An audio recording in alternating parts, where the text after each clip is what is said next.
everyone, it's Kristen and welcome back to my channel. I hope you guys are having an awesome day. So we are back with another smaller build. Now I really wanted to play around with a build over in StrangerVille. I haven't built in here since we did get StrangerVille, or I think that's what it's called, StrangerVille. It's been a minute since I've really played around with this pack. This was definitely one of those packs that I feel like once you play it once, you really don't go back to do it again because the storyline will be like the same every single time. Even though I definitely had a lot of fun with it at the time, it's kind of just like one of those things that now I just use like a lot of like the build items, but I don't actually play the story of it that much. But I really wanted to come back here because this was a 20 by 15 lot and I wanted to kind of like build some kind of like a starter family trailer. And you guys will see that this does have like 2 bedrooms, a bathroom, and it's actually pretty cute. It's very quaint, so you are not going to see like a lot of clutter, but I wanted it to feel just really cozy, inviting, and just like really minimal clutter in here as well. So I really went all out with trying to make sure that this definitely looked like a really well put together like mini home, but it also still kind of fit within like it had like a trailer, so you guys will see me kind of play around with some of the world edit objects. And yeah, we do have like a trailer or like a camper in the yard. I ended up sizing it down just because it looked way too big. It almost kind of made it look like the trailer that like we own was bigger than our home, which definitely could be a thing. But yeah, so this will be in the gallery along with all of my other builds. You guys can find everything over there. Just make sure to use my username KrystinMyrieXo. You guys will find it there. So the only thing about building with this lot is it is pretty dusty, like it's just basically dirt because we are in the desert. So I kind of just made it look like we had started to like begin growing our own grass.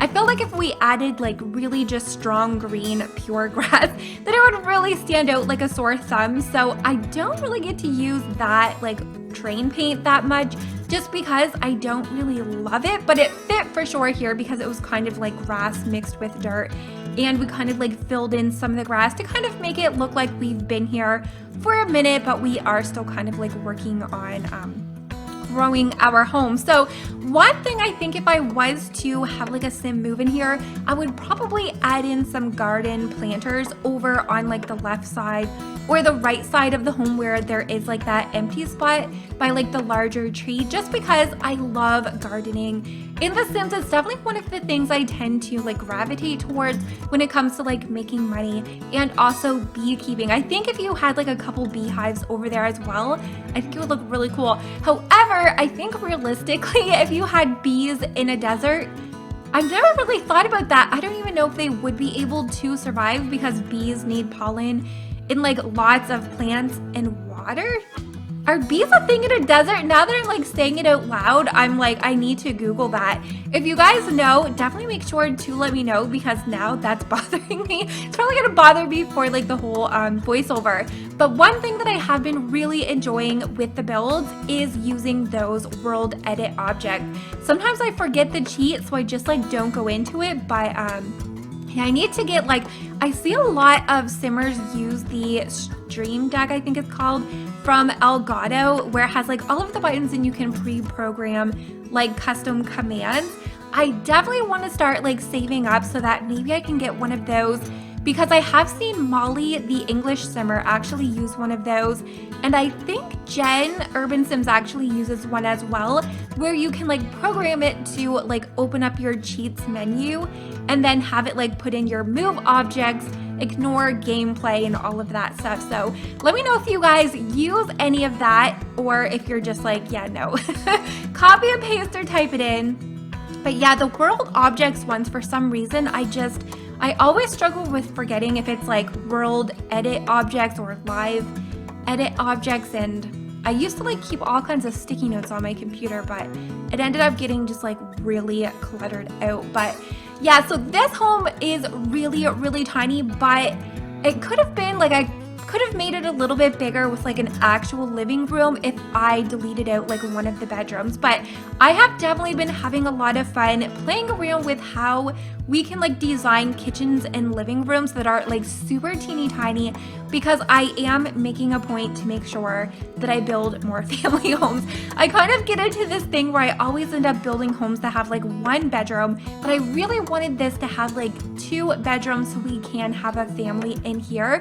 So that's kind of why I wanted to build like that little part on, so it looks like we have like a mini trailer home, but it also has like a little bit of an expansion on it on the side where we have like the master bedroom. So maybe they ended up getting this for like a really good price and they stuck a little bit of extra money in it. So I think this is around 35,000 simoleons, or like just over. So it's a little bit of like, I guess starter home would be like 20,000, 20 or 25,000 depending on your sim story. But this I definitely would picture to still be included for a starter home. I guess you could like delete out maybe, I never even noticed how much the camper was. I'm kind of thinking like, if I think about it real quick, that the live edit objects are free. I definitely need to look into that for like doing different builds, but I am interested in doing like a couple other starter homes as well. So definitely make sure to let me know what you guys would like to see for starter homes. When it comes to families, if you like seeing like small starter homes, if you wanted to like start out a family and like build on yourself as you started to like get a bigger family, or if you like starting your sims with like large families off the bat. That's kind of one thing I struggle with when I'm making starter homes, because sometimes I go ahead and create like large 6 sims families, and sometimes I start off with like 1 sim and I attempt to like build my own family from scratch. I guess from scratch is how you would say it, but definitely make sure to let me know, because I would like to know when you guys start playing like with a new sim save, if you just like go all in with your family, or just like, yeah, you enjoy playing alone.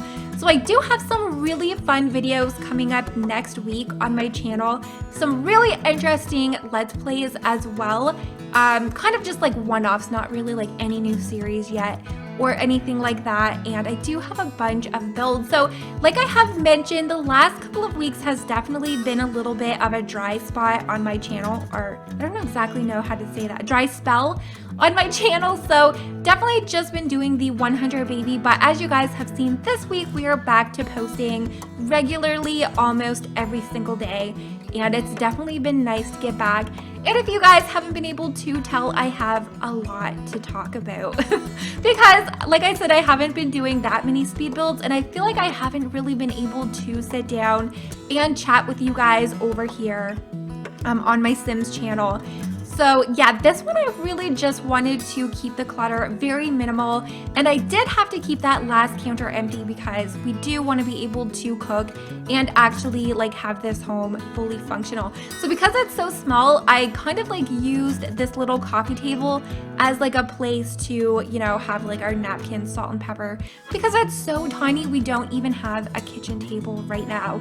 I think if I was to move like a family in here, I would probably get rid of the coffee table, or I guess we have like the seating outside on like the veranda or like the deck. I did go in at the end because I was like, wait, we don't have like anywhere to sit inside the home, but we still need like somewhere to actually eat meals with the family, so I do put that in on the outside. And I think it just looks so cozy with the little umbrella as well. So I really hope that you guys did enjoy how this little tiny trailer home for your family ended up turning out. You can download this over in the gallery, so definitely make sure to give today's video a very big thumbs up, and hopefully I'm gonna see you all next time. Bye guys!